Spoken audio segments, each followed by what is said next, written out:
आशाला उभं राहायला सांगितलं होतं. तिथे विजय आला तेव्हा आशा खाली वाकून सँडलचे बंद पायात अडकवत होती. विजय जवळ आला तशी ती सरळ उभी राहिली. हातातल्या छोट्याशा रुमालानं तिने कपाळावर जमलेला घाम टिपला. विजयनी तिच्याकडे काहीसं निरखून बघितलं. तिचा श्वास जोरात चालू होता. छातीवरचे उभार खालीवर होत होते. केसांच्या बटा सुटून कपाळावर आल्या होत्या.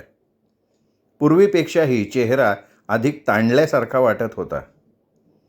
नजरेतली चमक विझून गेल्यासारखे डोळे भकास वाटत होते.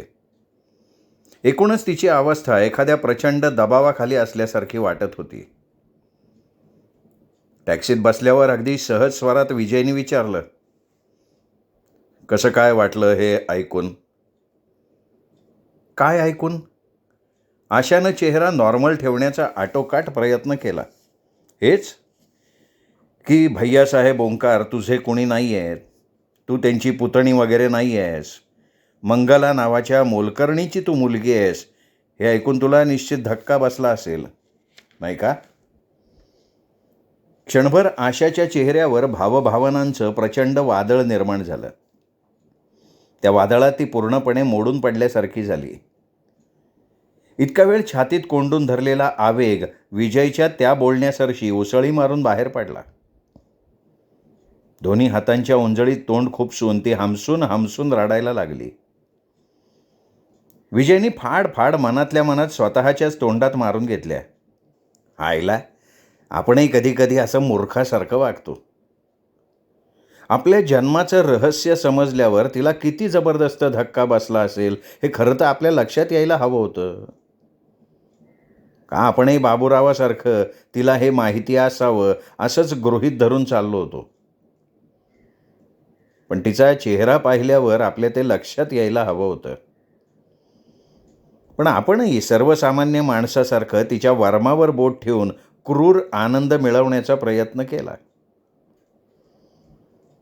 आशाच्या हुंदक्यांचा आवाज ऐकून सरदारजी असलेला टॅक्सीचा ड्रायव्हर काहीशा संशयानं मागं वळून विजयकडे बघत होता. सरदारजीला नक्की संशय येणार, कुछ तो भी लफड़ा है, मुंडा लड़की को फंसा रहा है. अरे अरे, कुछ नहीं सरदारजी, घर का मामला है. विजय तातडीनं सरदारजीचा संशय दूर करण्यासाठी म्हणाला.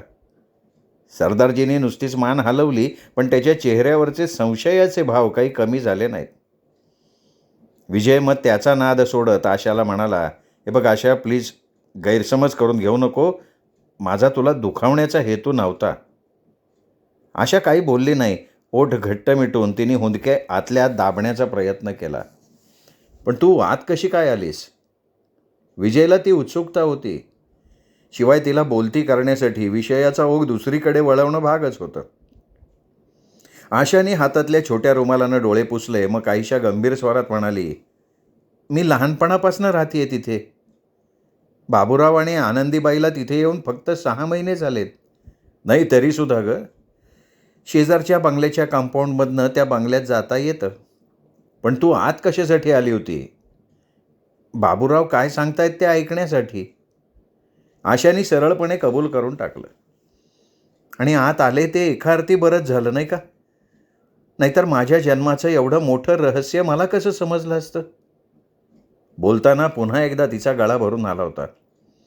अगं पण बाबूराव खरंच बोलतोय कशावरनं? तिला जरा आणखीन धीर देण्यासाठी विजय म्हणाला, अगं तो कदाचित खोटंही बोलत असेल. भैयासाहेबांची इस्टेट गिळंकृत करण्यासाठी त्याचं हे सगळं चाललं आहे. हा असा माणूस तुला यातनं बाजूला काढण्यासाठी असं काही उठवायला मग मागे पुढे बघणार नाही ग. अर्थात विजयलाही आपल्या ह्या बोलण्यात काही तथ्य आहे असं वाटत नव्हतं, पण आशाच्या समजुती खातर तो हे सगळं बोलला होता. आशा काहीशा गंभीर स्वरात म्हणाली, नाही, बाबूरावांच्या बोलण्यात काहीतरी तथ्य असावं. आता माझ्या लक्षात येतंय मंगला माझ्यावर एवढं का प्रेम करत होती. मला थोडं काही दुखलं खुपलं की ती एवढी कासावीस का होत होती ते माझ्या लक्षात येतंय. रात्र रात्र माझ्या उशाशी बसून का राहत होती ते लक्षात येतंय. एक मोलकरीण कधीही एवढं करणार नाही. पैशात मोजता न येणारं प्रेम कोणताही नोकर करूच शकत नाही. आता यावर काय बोलणार? विजयलाही तिचं बोलणं पटत होतं. थोडा वेळ दोघेही गप्प राहिले. टॅक्सी दादरच्या शिवाजी पार्क एरियात शिरून एका 6 मजली इमारतीसमोर उभी राहिली. आपण कुठे आलोय? आशानं विचारलं. आईला ही पोरगी आपल्याला या टॅक्सी ड्रायव्हरचा मार खायला लावणार असं दिसतीये. अगं आपण सनीच्या फ्लॅटवर आलोय. बाजूचं दार उघडत विजय म्हणाला. मला आणखीन थोडी कामं आहेत, तोपर्यंत तू नीलाजवळ राहा, त्यानंतर काय करायचं ते बघू. नीला कोण? आशानीही आपल्या बाजूचं दार उघडलं. अगं सनीची बायको. आता सनी कोण हे विचारू नको. सनी माझा मित्र आणि असिस्टंट आहे. मगाशी फोनवर झालेलं संभाषण पण तू ऐकलंयस. विजयनी टॅक्सीचं बिल पेड केलं. आशाला घेऊन तो इमारतीत शिरला. सनी खुर्चीवर पाठ टेकून समोरच्या टेबलावर तांगड्या पसरून बसलेला होता. हातातल्या सिगरेटचे तो अगदी तब्येतीत झुरके घेत होता. आशाला नीलाच्या स्वाधीन करून विजय पुन्हा ऑफिसवर आला होता. विजयला बघता सनी काहीसा कुरकुरत म्हणाला, मला घराबाहेर काढून तू कुठं गुल झाला होता रे? मला इथे येऊन अर्धा तास झाला. काही माहिती मिळाली का? नेहमीप्रमाणे त्याच्या कुरकुरण्याकडे दुर्लक्ष करत विजयने विचारलं. मिळाली, पण मला पहिल्यांदा काय भानगड आहे ती सांग ना. काही विशेष नाही रे, नेहमीप्रमाणे इस्टेट लाटण्याची भानगड. असं म्हणत विजयनी त्याला आशा ओंकार, भैयासाहेब ओंकार आणि बाबूराव आनंदीबाईबद्दल माहिती सांगितली. आता बोल, तू काय काय माहिती गोळा केली आहेस? सनी नीट उठून बसला. सिगरेटचा एक जोरदार कश घेऊन नाकातोंडातून धुराचे लोट सोडत म्हणाला, मी नॅशनल बँकेचा मॅनेजर आहे ना शाळीग्राम, त्याची भेट घेतली. शाळीग्रामच्या म्हणण्यानुसार बँकेचा मॅनेजर या नात्यानं हे सगळं प्रकरण लीगल आहे, म्हणजे त्यात हरकत घेण्यासारखं काही नाही आहे. अशा केसेस यापूर्वीही झाल्या आहेत आणि कोर्टाच्या ऑर्डरप्रमाणे वागणं हे बँकेचं कर्तव्य आहे. पण वैयक्तिक आणि माणुसकीच्या नात्यानं शाळीग्रामची सगळी सहानुभूती भैयासाहेब ओंकार आणि त्यांची पुतणी आशा ओंकारलाच आहे. त्या शाळीग्रामच्या म्हणण्यानुसार तो आशाला वैयक्तिकरित्या चांगलं ओळखतो. एखादी सख्खी मुलगी घेणार नाही एवढी आशा भैयासाहेबांची काळजी घेत होती आणि भैयासाहेबसुद्धा आशाला आपलं सर्वस्व मानतात. पण बाबूरावबद्दल मात्र अतिशय वाईट मत आहे बरं का शाळीग्रामचं. तो माणूस शाळीग्रामला अजिबात आवडलेला नाही आहे. भैयासाहेबांच्या वेडेपणाबद्दल त्यांना काय वाटतंय? अरे कोर्टाची ऑर्डर बघितल्यावर त्यांना धक्काच बसला होता म्हणे. शाळीग्रामच्या म्हणण्याप्रमाणे ह्या वयात सुद्धा भैयासाहेब मानसिकदृष्ट्या अगदी निरोगी माणूस होते. त्यांच्या म्हणण्यानुसार भैयासाहेबांना काहीही झालेलं नसावं आणि दुर्दैवानं खरोखर भैयासाहेब वेडे झाले असतील तर त्याला हा बाबूराव जबाबदार असावा. गेल्या 6 महिन्यात भैयासाहेबांशी शाळीग्राम कितीतरी वेळा फोनवरनं बोललाय आणि ह्या बोलण्यातनं भैयासाहेब मेंटली डिस्टर्ब आहेत असं त्याला कधीही वाटलं नाही. पण बाबूरावबद्दल शाळीग्रामचं मत वाईट व्हायचं कारण अगदी उघड आहे. आशानी मुंबईबाहेर पाऊल टाकताच बाबूरावने आपल्या हालचालींना सुरुवात केली. बँकेत चक्रा मारून भैयासाहेबांच्या अकाउंटबद्दल, त्या अकाउंटमध्ये किती पैसे आहेत ह्याबद्दल त्यांनी चौकशा करायला सुरुवात केली.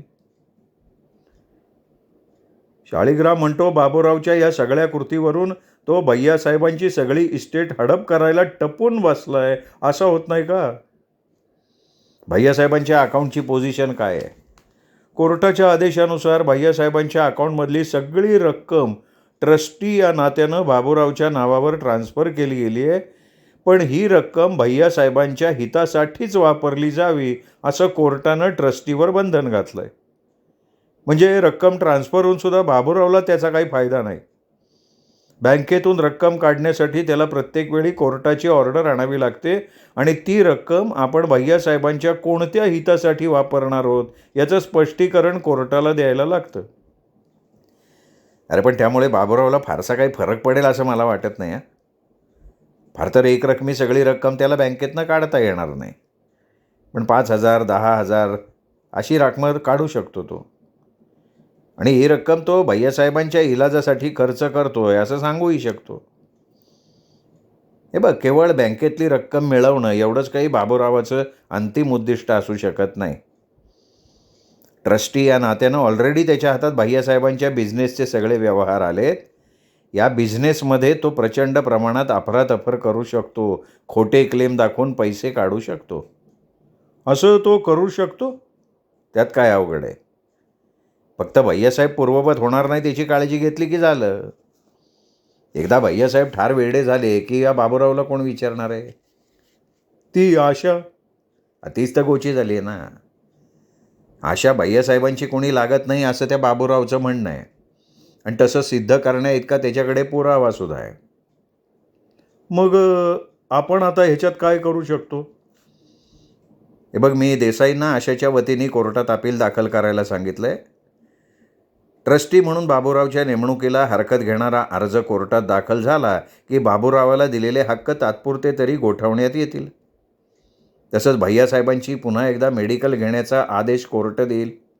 अरे त्यातून निष्पन्न काय होणार आहे? आणि आत्ताच तू म्हणाला ना की आशा भैयासाहेबांची कुणीही नाही आहे हे सिद्ध करणारा पुरावा बाबूरावाकडे आहे म्हणून. बरोबर आहे ना, बरोबर आहे. पण ते सिद्ध होईपर्यंत आपल्याला जो वेळ मिळेल तो बाबूरावचं खरं स्वरूप उघडकीत आणण्याच्या दृष्टीने महत्त्वाचं नाही का? मग आपण तपासाची दिशा कुठली धरायची? बाबूरावचा पूर्व इतिहास शोधून काढायचा. त्याचबरोबर आनंदीबाईची माहिती मिळवायची. हे दोघे इतके दिवस कुठे होते आणि काय करत होते हे समजणं आवश्यक आहे. आणि त्याहीपेक्षा अगोदर भैयासाहेबांचा शोध लावणं महत्त्वाचं आहे. भैयासाहेब आपल्याला सापडले तर आपलं बरंच काम सोपं होणार आहे. भैयासाहेब ना बांद्र्याला हिल रोडवर असलेल्या या दयाळ नर्सिंग होममध्ये आहेत. हां, तुला कसं काय माहिती आहे? विजयनी आश्चर्यानं सनीकडे बघत विचारलं. अरे कसं म्हणजे काय? तूच सांगितलं ना शोधून काढ. आणि तू एवढ्या लवकर शोधून काढलंस? मग सनी शर्टची कॉलर हलवत रुबाबात म्हणाला. अरे डिटेक्टिव्हगिरी करतोय. तुझ्यासारखं नुसतं पोरींना घेऊन टॅक्सीतनं फिरत नाही, क्या समजे? मानला यार तुला. विजय कौतुकानं सनीकडे बघत म्हणाला. एवढ्या झटपट कसं काय शोध लावला? अरे झटपट कुठला? तू चौकशी करायला सांगितलं त्याला आता 4 तास झालेत. पहिल्यांदा नॅशनल बँकेत गेलो, शाळीग्रामची भेट घेतली. तिथे काही फारसा वेळ लागला नाही. तिथून मग मेडिकल असोसिएशनच्या ऑफिसमध्ये गेलो. तिथून तू सांगितल्याप्रमाणे वेड्यांच्या खाजगी हॉस्पिटलचे पत्ते मिळवले. शाळीग्रामनी सांगितल्यामुळे केसची मला थोडीफार कल्पना आली होती. मग मी विचार केला की बाबूरावसारखा माणूस भैयासाहेबांना ठेवण्यासाठी एखाद्या प्रसिद्ध किंवा जास्त गजबजलेल्या हॉस्पिटलचा उपयोग करणार नाही. अशा हॉस्पिटलची नावं मग साहजिक यादीतून कळाली. उरलेल्या हॉस्पिटल्स आणि नर्सिंग होमवर मी लक्ष केंद्रित केलं आणि त्यातूनच दयाळ नर्सिंग होममध्ये भैयासाहेब ओंकार नावाच्या एका वेड्याला 15-20 दिवसापूर्वी ॲडमिट केल्याचं कळलं. कसं काय? विजयला पूर्ण खात्री करून घ्यायची होती. त्याला आपलं लग जोरावर आहे असं समज. म्हणजे तू प्रत्यक्ष आज जाऊन चौकशी केली? हा, तसा प्रयत्न केला. पण पेशंटच्या नातेवाईकाशिवाय तिथे कोणाला आत सोडत नाहीत. मी तिथे गेटवर घुटमळत असताना एक नर्स आपली ड्युटी संपून बाहेर पडत होती. मी तिला धरली. धरली? अरे धरली म्हणजे शब्दशः नाही रे बाबा. तिला जरा घोळात घेतली. बसस्टॉपवर उभं राहिल्यावर बोलता बोलता माहिती काढली. काय सांगितलं तिने? नाही, फारसं काही सांगू शकली नाही ती. फक्त भैयासाहेब ओंकार नावाचा एक पेशंट 15-20 दिवसापूर्वी ॲडमिट झाल्याचं तिने सांगितलं. स्वतः डॉक्टर दयाळ त्या पेशंटकडे वैयक्तिक लक्ष देत असल्यामुळे पेशंटच्या अवस्थेबद्दल ती काही सांगू शकली नाही. पण आपल्याला हवे असणारे भैयासाहेब ओंकार तेच असतील कशावरनं? कदाचित हे भैयासाहेब ओंकार दुसरंच कोणीतरी असायची शक्यता नाकारता येत नाही. बरोबर आहे, मी ती शक्यता पडताळून बघितली. दयाळ नर्सिंग होमकडे स्वतःची ॲम्ब्युलन्स नाही आहे. ते नेहमी पेशंटला नेण्यासाठी सरकारी हॉस्पिटलच्या ॲम्ब्युलन्सचा उपयोग करतात. 15-20 दिवसापूर्वी अशी एक ॲम्ब्युलन्स मादाम कामा रोडच्या D3 या बंगल्यातून पेशंटला घेऊन गेली होती. आता बोल. सनी, चला लग्न झाल्यापासून तू भलता स्मार्ट झालास की. विजय स्मित करत म्हणाला. चालायचंच म्हणा. संगतीचा थोडाफार परिणाम हा होतोच. म्हणजे माझ्याशी लग्न करणारी नीला निर्बुद्ध नाही हे तू मान्य करतोस? सनीने विजयला त्याच्या शब्दात पकडण्याचा प्रयत्न केला. हे बघ काय असतं ना सनी, गाढवाच्या पाठीवर ओझं टाकलं की गाढवसुद्धा नीट चालायला लागतं रे. विजय म्हणाला आणि सनी जाम खवळला. काय बोलावं हे न सुचून नुसताच रागारागानं विजयकडे बघत राहिला. बाकी सनी, यू आर ग्रेट. विजय सनीच्या खांद्यावर हात टाकत म्हणाला. अरे भैयासाहेबांचा शोध लागल्यामुळे आपलं काम बरंच सोपं झालं आहे. अर्थात तसंही देसाईंनी केलेलं अपील कोर्टानं दाखल करून घेतलं असेल तर बाबूरावला भैयासाहेबांचा ठाव ठिकाणा सांगायला लागणारच आहे म्हणा. पण इतरांपेक्षा आपण 2 पावलं पुढे असणं कधीही चांगलं. बरं मला सांग, तू आता काय करणार? आशाला पहिल्यांदा भैयासाहेबांचा पत्ता लागल्याचं कळवायला हवं. ती पोरगी भैयासाहेबांच्या काळजीनं व्याकुळ झालेली असणार. त्यानंतर मी देसाई वकिलांची भेट घेईन. तू आता तुझं सगळं लक्ष त्या बाबूराववर केंद्रित कर. त्याचा नेमका उद्योग आणि ठाव ठिकाणा तुला शोधून काढायचा आहे. ठीक आहे, मी निघतो. अच्छा, आणि तशीच काही महत्त्वाची बातमी मिळाली तर मला इथे फोन कर, मी ऑफिसमध्येच आहे. ओके. सनी गेल्यावर विजयने नीलाला फोन केला. आशाला फोन दे ग. पलीकडून नीलाचा आवाज येताच विजय म्हणाला, हॅलो. थोड्या वेळाने आशाचा आवाज आला. हॅलो आशा, तुझ्या भैया अंकलचा शोध लागला आहे बरं का. ते वांद्र्याच्या हिल रोडवर असलेल्या दयाळ नर्सिंग होममध्ये आहेत. पण आता ते माझे अंकल कुठे आहेत? आशा काहीशा विषण्ण स्वरात म्हणाली. हे बघ आशा, विजय एक एक शब्द सावकाश उच्चारत म्हणाला. समजा ते खरं असलं ना तरी केवळ त्यामुळे लहानपणापासून एखाद्या व्यक्तीशी असलेले प्रेमाचे, मायेचे हे सगळे संबंध लगेच संपुष्टात नाही येऊ शकत ग. मला सांग, नातं फक्त रक्ताचंच असू शकतं का? तुझ्या दृष्टीने भैयासाहेबांच्या तुझ्यावर असलेल्या प्रेमाला काहीच किंमत नाही आहे. क्षणभर आशा पलीकडे स्तब्ध झाली. मग काहीशा ओशाळलेल्या अपराधी स्वरात म्हणाली, तुम्ही म्हणताय ते खरं आहे. नातं केवळ रक्ताचंच असायला हवं असं नाही. मी त्यांची कुणी नाही हे माहीत असूनही भैया अंकलनी माझ्यावर खूप प्रेम केलं आणि मी मात्र. एनिवे, तुला तिथे काही अवघडल्यासारखं वाटत नाही आहे ना? विषय बदलत विजयने विचारलं. नाही, आय एम फाईन. मी अंकलना भेटू शकते? आशाने विचारलं. हे बघ, मला वाटतं डॉक्टर तुला तशी परवानगी देणार नाहीत. कदाचित बाबूरावनं तशी खास सूचना त्यांना दिलेली असावी. ज्या अर्थी बाबूराव आपल्याला नर्सिंग होमचं नाव सांगायला तयार नव्हता, त्या अर्थी आपण भैयासाहेबांची भेट घ्यावी अशी त्याची इच्छा नाही आहे. मग? आशाच्या आवाजात निराशा काठोकाठ भरली होती. आशा भैयासाहेबांना भेटायला किती उतावेळ झाली असेल याची विजयलाही कल्पना होती. हे बघ आशा, तुला आणखीन थोडी वाट बघायला लागेल. परिस्थिती थोडीशी नाजूक आहे. भैयासाहेब खरोखरच डिस्टर्ब झाले आहेत का त्यांना जबरदस्तीनं तिथं ठेवण्यात आलं आहे याची मी एकदा खात्री करून घेतो. थोडक्यासाठी गडबड करून परिस्थिती आणखीन बिघडवण्यात काही अर्थ नाही आहे. माझी खात्री आहे अंकलना काही झालेलं नाही आहे. त्यांना जबरदस्तीनं तिथे डांबून ठेवण्यात आलेलं असावं. आशा काहीशा ठाम स्वरात म्हणाली. कसं काय? त्यात काय अवघड आहे? बाबूरावनी त्या डॉक्टरला भरपूर पैसे दिले असतील. तू फार गंभीर आरोप करतेस आशा. अगं, असं काही केलं ना तर त्या डॉक्टरचं लायसन रद्द होऊ शकतं. विजयलाही खरं तर आशानं केलेला आरोप खरा असावा असं वाटत होतं. पण कोणताही डॉक्टर केवळ क्षुल्लक फायद्यासाठी अशी रिस्क घेणार नाही याचीही त्याला कल्पना होती. म्हणजेच 2 शक्यता होत्या. एक, भैयासाहेब खरोखर वेडे झाले असावेत म्हणूनच त्यांना नर्सिंग होममध्ये ॲडमिट करून घेण्यात आलं असावं. किंवा मग बाबूरावने डॉक्टरांना कसलं तरी जबरदस्त आमिष दाखवलेलं असावं, ज्यापुढे त्यांना आपल्या व्यावसायिक भवितव्याचीही पर्वा वाटेनाशी झालेली असावी. हे बघा, पैशासाठी माणूस काहीही करू शकतो. या मुंबईत पैशासाठी एखाद्या अनोळखी माणसाचाही खून करणारे काही भाडोत्री मारेकरी आहेत. मग पैशासाठी एखादा डॉक्टर एखाद्या व्यक्तीला वेडा म्हणून का नाही डांबून ठेवणार? हां, तू म्हणतेस तसंही असू शकेल, पण आपण इतक्यात कसलाही निष्कर्ष काढता कामा नये. हां, अच्छा, मी केवळ एवढंच सांगण्यासाठी तुला फोन केला होता. तुम्हाला खरोखरच वाटतंय अंकल वेडे झालेले असावेत? आशानं काहीशा व्यग्र स्वरात विचारलं. विजय हळुवार आवाजात म्हणाला, हे बघ, हा तुझा प्रश्न फार अवघड आहे आशा. खोटं बोलून तुला भ्रमात ठेवणं मला आवडणार नाही.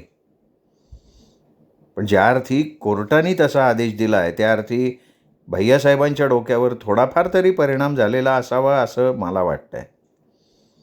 अर्थात हा परिणाम तात्कालिक स्वरूपाचाही असू शकेल. ते यातून पूर्ण बरे होतील असं गृहीत धरायला काय हरकत आहे? हो. आशा पलीकडून फक्त हो हुंकारली. विजयनेही मग संभाषण आणखीन वाढवण्यात काही अर्थ नाही असं समजून समजूतदारपणे फोन डिस्कनेक्ट केला. श्रोते हो, हा होता 4था भाग सुरेश वैद्य लिखित आघात या कादंबरीचा. 5वा भाग ऐकण्यासाठी उद्या भेटूयात दीपक रेगे कथाकथन चॅनलवर. नमस्कार.